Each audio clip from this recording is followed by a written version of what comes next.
Il y a quelque chose d'autre qui s'appelle la maladie de Peyronie.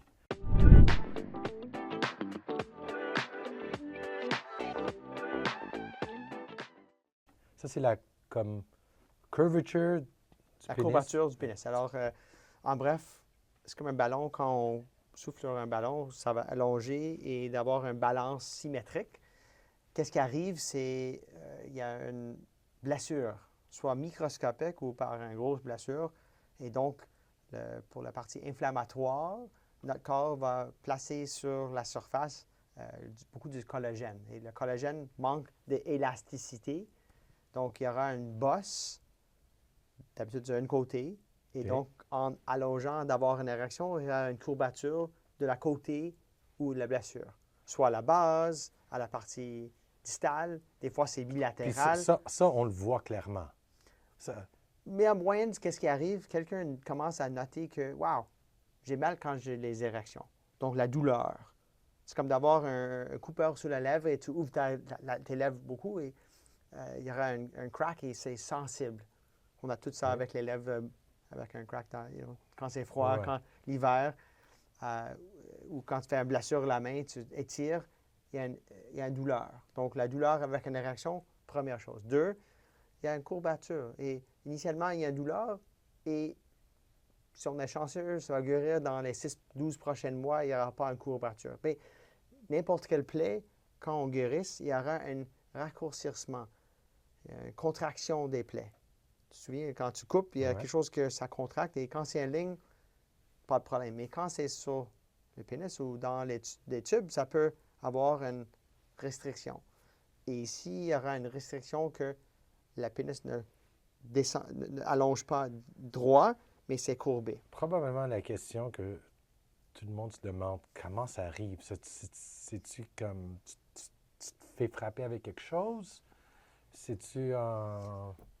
Bonne question, c'est un trauma. Donc, en bref, si on a vraiment une fracture du pénis, c'est comme un eggplant deformity. C'est comme immédiatement perte d'érection, c'est mauve-bleu.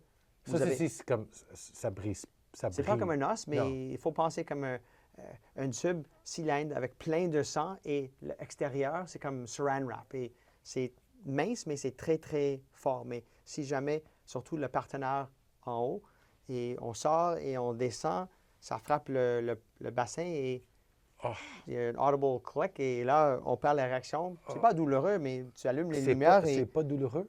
non, c'est Sans rien? juste, vous n'avez plus d'érection et tu vas voir un gros, c'est comme tout ce sang-là et en dessous le pot. Tu peux pas Et vous mourir avez comme, tu peux pas mourir de ça, hein? non, non, c'est juste, si vous n'allez pas le réparer dans 6 heures, il y a du patient gêné qui ne vont pas avoir l'attention médicale. Comme n'importe quel beaucoup de sang, il y aura une fibrose qui se va former et le tissu qui était avant très épongeux va être juste comme un cylindre de collagène. Donc, dysfonction érectile totale, possiblement. Ça, tu peux faire ça en faisant l'amour. C'est-tu la façon la plus commune? Et dans certaines régions où il y a une masturbation et quelqu'un vient et ils vont faire manuellement pour essayer d'arrêter la réaction. Et ça, c'est la deuxième façon, j'imagine. Mais on ne parlerait pas de la fracture du pénis. OK. Ici, on va parler de micro-blessures.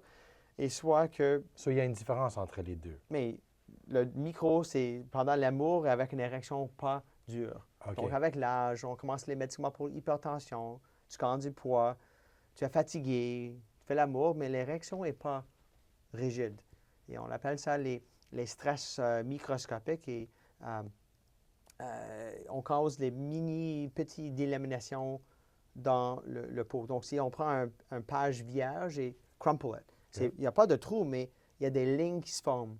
OK. Et votre corps dit, il y a un petit blessure et lentement, ça va commencer à essayer de réparer.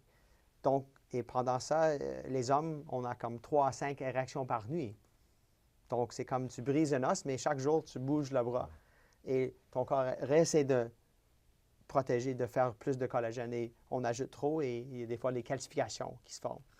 Donc, la partie critique, c'est dans la première 6 à 12 mois après une blessure et le cycle continue.